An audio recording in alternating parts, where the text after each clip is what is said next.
wanting to give you a little bit of a backstory here, a little segment to help you wrap your mind around what I'm doing here in Airbnb empire building land. I know that a lot of people out there are building for some great reasons about their family, financial freedom, retiring early, or building wealth. And I agree and nod my head to all of that. But I never would have done this in a million years if it hadn't been for a final push that happened about 5 months ago.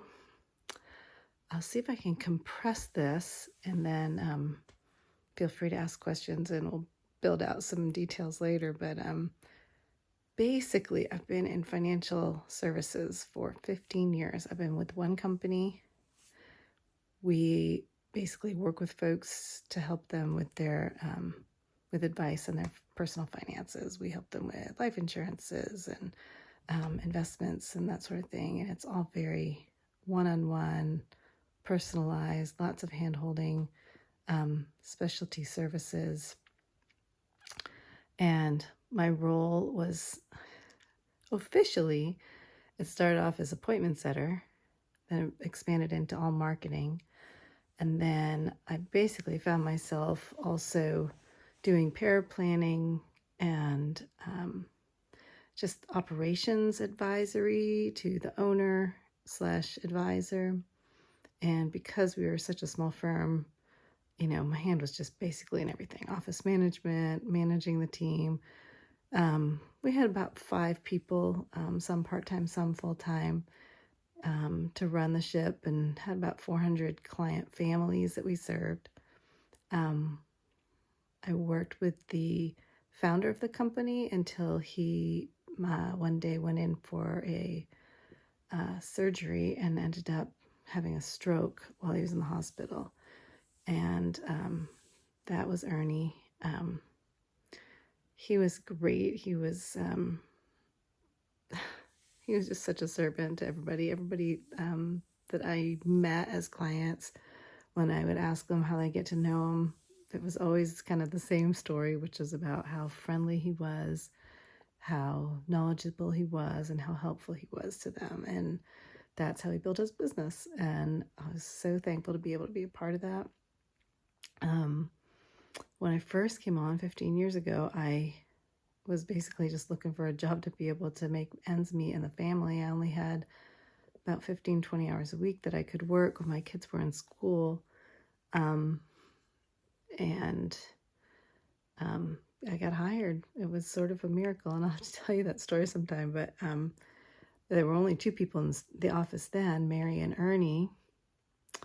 She basically did all the legwork and all the paperwork and all the fielding of phone calls, and he did all the advising. And then they brought me on just to kind of build up some client relationships and help with that ability to bring people in and to do a little bit of just event planning, that sort of thing. I loved it. And so found myself a home. And Ernie really just mentored me and groomed me, and had always thought that I'd make a great fit to be the person to take over his practice. And I was just always sort of flabbergasted with that. I never really wanted to steer the ship because I had so much going on at home, and not just with the 4 kids, but in fact, when they hired me, it was 3 kids. Had to step out for a little bit for maternity leave, went back, treated me great, and super flexible, super helpful, always believed in me, invested in me. And anyway, I just couldn't imagine running a business like that. He was such a different personality from me. I couldn't imagine acting like him. So I sort of said no in a really non-confrontational way. And but he really needed somebody to replace him. So he knew he needed a succession plan, and rather wait for me to come around, he started talking to this guy named Bill, and they started doing some joint ventures. And so this is when actually Ernie had his stroke. I was literally in the middle of doing a new design for the logo for their joint venture, which was going to be Witchard, Roach, and Associates. And Ernie Witchard Bill was Bill Roach, and together they were going to just have this thing that they would do. So I got a phone call when I was in the middle of creating this new logo and found out that Ernie had stroked out, and they weren't sure if he was going to live. So we met over at the office, Bill and I, with the other two staff members, Mary and another woman, Judith, and he ended up just, praying with us and talking through what was going to happen, what he was going to do to help things, because Ernie had the conversation with them. If something happens to me, slow or quick, sudden today or 25 years from now, I want you to take over this company. So Bill just jumped in. He was a champ, and he started steering the ship. He was a great leader. Ernie really never came back. It was a sudden shift, just turn on a dime. And he did live.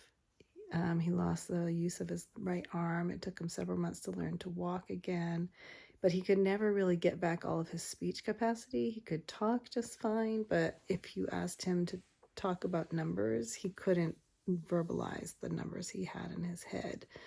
So it was super frustrating, and he really could not advise because of that particular issue. So Bill talked with him about big picture and histories of clients and got advice from him, and they were basically a partnership for a while. And then Bill slowly bought out Ernie, and then Ernie spent the last 5 years or so at his retirement house after that sort of initial couple years of partnering. So fast forward a little bit, Bill is now thinking, I need to find somebody who will replace me when I want to slow down, and really wanted me to do that. And because I can see myself more doing what Bill does, because we're a little bit more cut from the same cloth, both from New England, that sort of thing, I was like, yeah, I could see this. I could see it working for my family. I can imagine myself in your shoes. So he was mentoring me to eventually become the advisor there, or at least be partnered with him and eventually do most of the heavy lifting, maybe potentially taking the whole thing over, or down the line partnering with somebody else. But I mean, this is a career, right? Fast forward to 2020, COVID, March, and all things, fall in on themselves, not just for me, but for everybody. But in our particular situation, things didn't change a ton until things started moving forward. And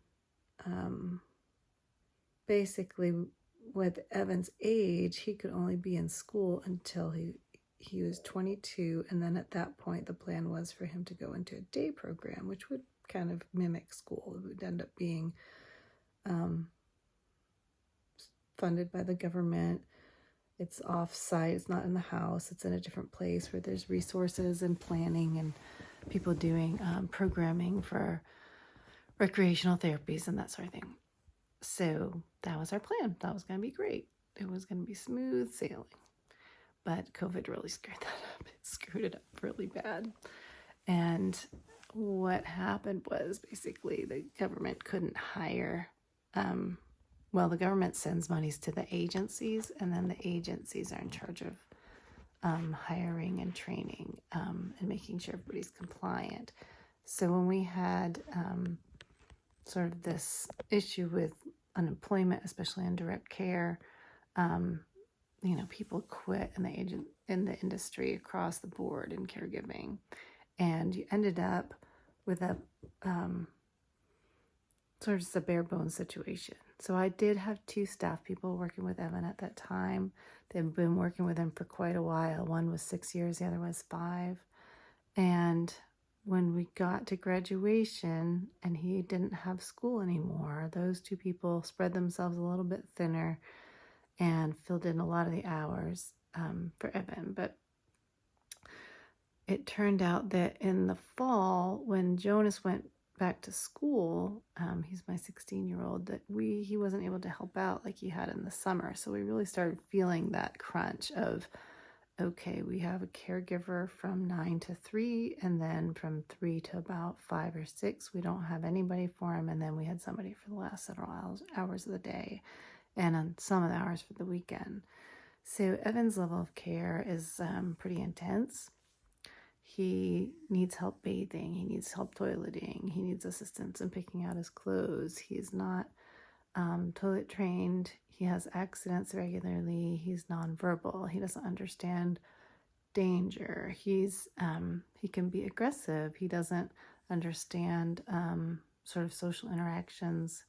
And since he doesn't communicate with his words, it can get really frustrating for him, especially if he's in pain or sick or scared. So it's pretty specialized. It can be pretty intense. Most of the time he's happy as can be, but he's got sort of things that just set him off. And if you're not in a safe place, he could end up running across a highway. He opens doors while you're going down the highway. He, runs across stores with carts in his hand, like pushing them into things. It's always something. So you just need to have a lot of people, hands-on, vigilant, and it needs to be a team because it's too much really for any one person. And I've got 3 other kids as well, so I'm trying to sort of manage that in between all the work hours. And then it turned out in October that one of the caregivers had to leave. The situation became untenable. He had just kind of started souring the relationship, and she did everything she could to continue to support him, but it just became unsafe for her. We couldn't, in good conscience, ask her to stay, and she needed to go. So she left, and she had been the 9 to 3 person. And so basically all those hours that are the work day, we didn't have anybody. So for us, what that meant was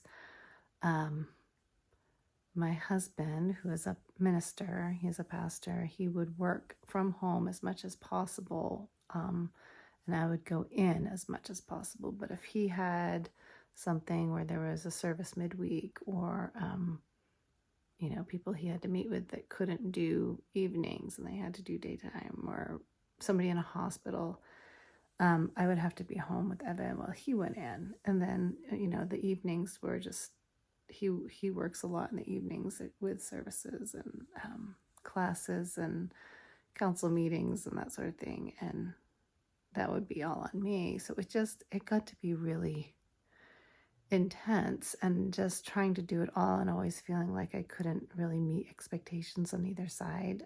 When I stayed home, I would be trying to finish up stuff that was required. I had deadlines at the office. I was doing that remotely. And then when I was in the office, I was feeling like I was letting down my kids all the time. I couldn't get them to their schools on time or to do any of the volunteering or the paperwork. And I just always felt like I was just doing everything badly. And it really took its toll, that sort of physicality, the lack of sleep, and just trying to do all the household stuff on top of the 2 jobs.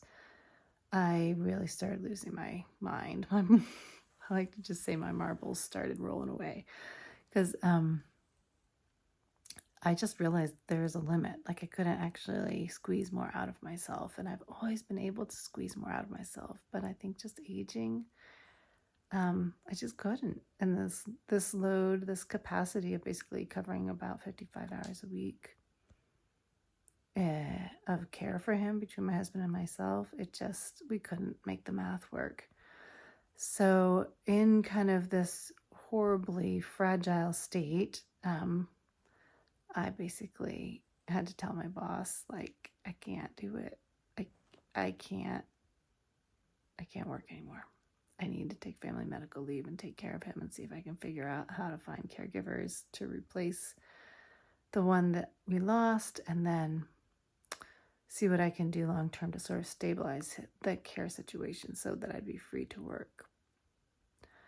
So Bill was awesome, and he understood completely. He's like, you have to take care of your family. We'll figure it out.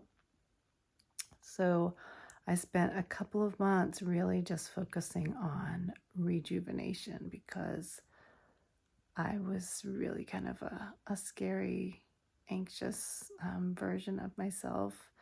And I couldn't really make good decisions. I couldn't communicate well. I was kind of weepy and random and inappropriate times.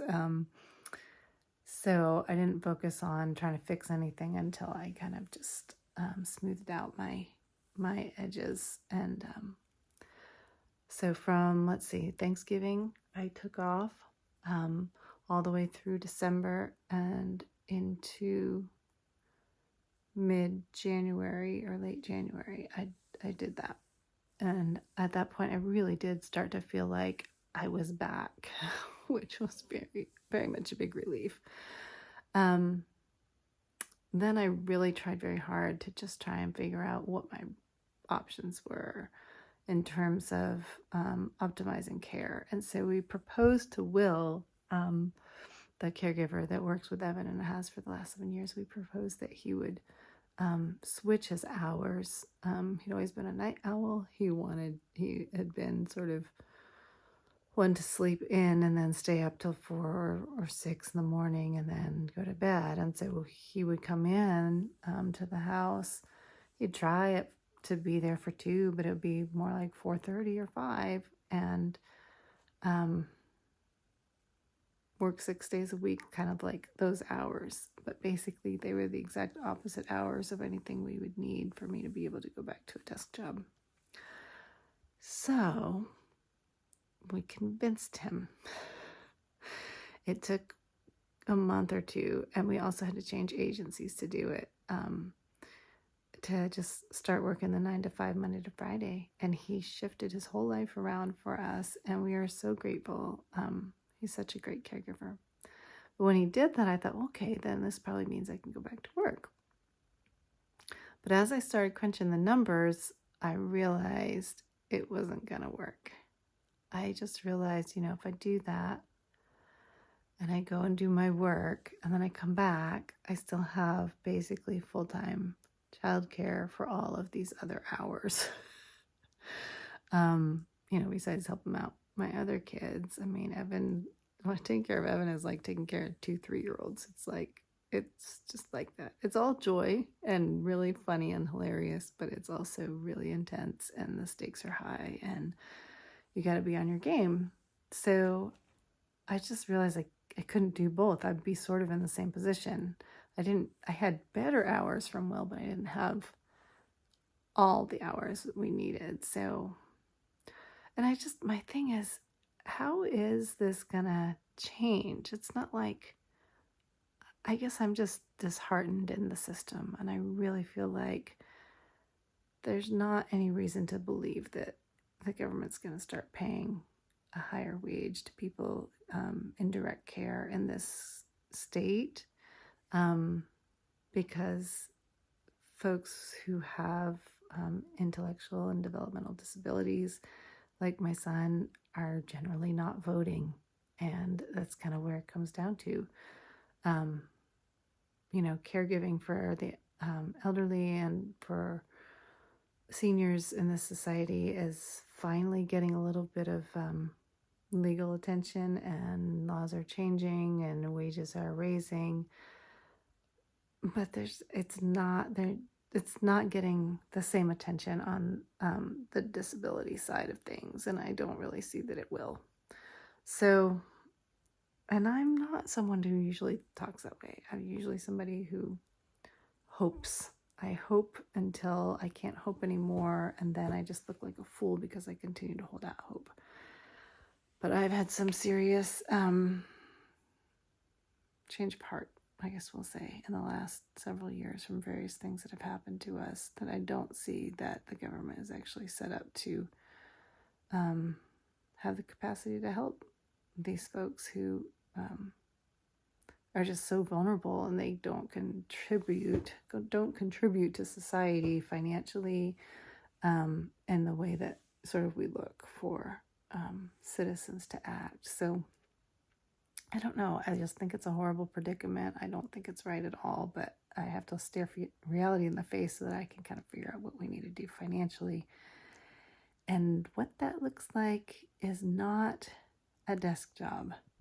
That's kind of what I've come to. If I have a desk job, it's a luxury that I actually have the time to be able to do it, because the caregiving has to come first, and I can't just hire any old person.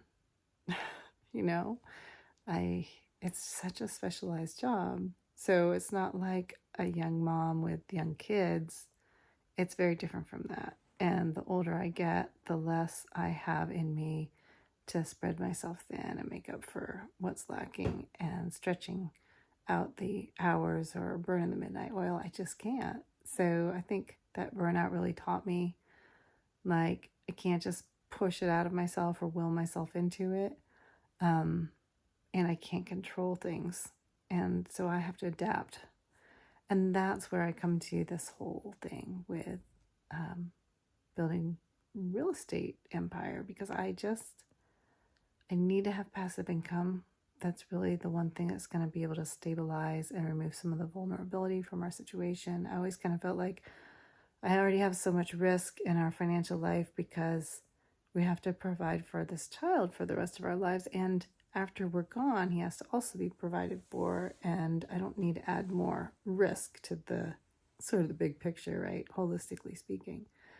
So I was always like, yeah, I'd rather have a sure thing than a potential, big thing. I loved the idea of like having the hourly, that I show up to work and no matter what the results are, I'm going to get paid my hourly wage. And so that just seemed like low risk, and that would work.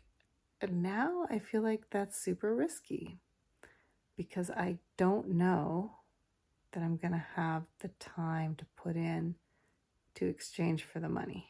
Does that make sense? So that's really what's driven this. It's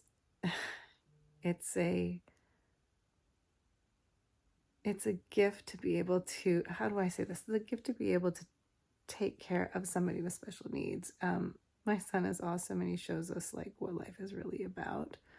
It's not about production or achievement. It's about being able to live a life of love and peace, and to bring joy to people in the world beyond what we kind of hold ourselves captive to, this sort of ideal of a platonic life of achievement and drive and, activity.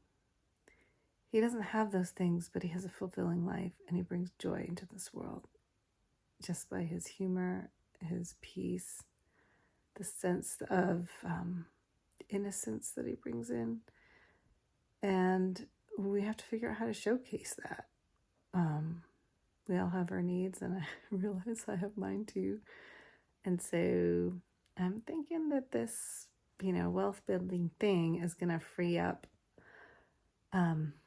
me and my family to be able to even to work again. I could imagine getting some Airbnbs flowing, cash flowing, and being able to then be freed up enough to be able to sit at a job if it brings me joy, sit at a desk job if it brings me joy. And like,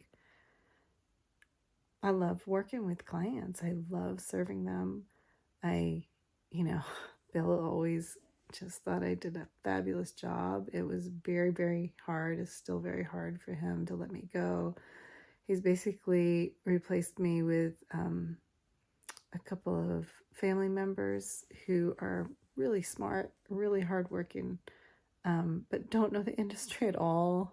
And, he's asked me in several ways to come back or to support with, maybe how about 3 hours a week? How about 5 hours a week? How about projects?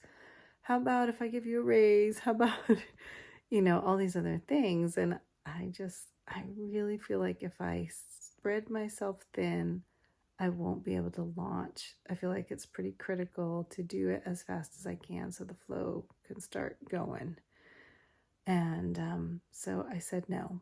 But because he really respects me and I really respect him, I know that if it works out in the future, that it's a win-win for us again, that we'll make something else happen.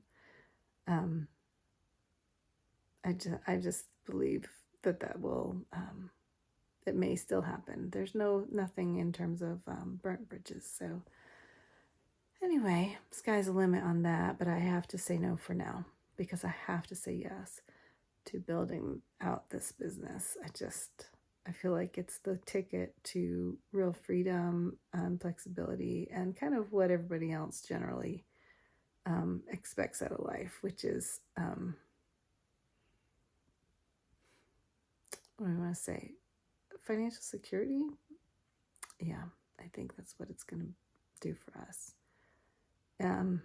So I guess for me, I just feel like now this scenario is not really risky like it used to be. Now I feel like it's a trade-off. This building of an Airbnb business is going to be the less risky than what I had been doing. I think I realized how vulnerable and risky I was in terms of employment.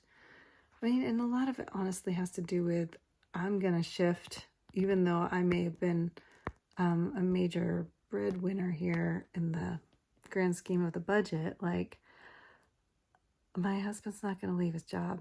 We don't want him to. Our whole lives are arranged around ministry. We want to be in ministry. It's really important to us as just our passion project. So we take the funds from what I can make to stabilize enough to be able to do the thing we love, which is to minister. And neither one of us are interested in him changing his job and keeping me in the position that I've been in. So we're asking God to bless it. You know, if I can find success here, it's not only gonna help stabilize things for Evan and for the rest of our family, but it should also be able to, propel the church here that we're serving and just help us to be able to continue to kind of live the dream of service there. So there's a lot of stuff that's riding on this, I guess we should say. And I just thought it'd be helpful for you to kind of get a glimpse into how I found myself in this situation, what pushed me into it, because it really was this crisis of, workforce disruption that affected our lives on a really personal level, all the way down to my mind and my emotions. I really unraveled there, and it was a really scary thing. And I need to be here for me, for my husband, for my kids, and especially for Evan, who doesn't have anybody else when it comes down to it. So this is it. I've built myself back up to be relatively sane, cohesive. I can hold a pretty good steady train of thought. I only, ramble slightly. Anyway, thanks for bearing with me, and hopefully this is helpful for you. I love listening to people's stories. If you want to go ahead and kind of type a few words, let me know like what it is that motivates you or why you do what you do. Any thoughts you have on risk, or what I was saying about, vulnerability and how to shore up things. I'd love to hear your backstory, why you're on here, why you're listening to me, because I just feel like we all have really unique and valuable stories, and that's the part that's really interesting, beyond the how do you do that, which is pretty vital to learning how to get things done efficiently, but the why do you do that? So anyway, I hope my why is helpful for you, and share back with me if you would. All right, over and out. Thanks for staying tuned for this 30-minute video, and build something awesome.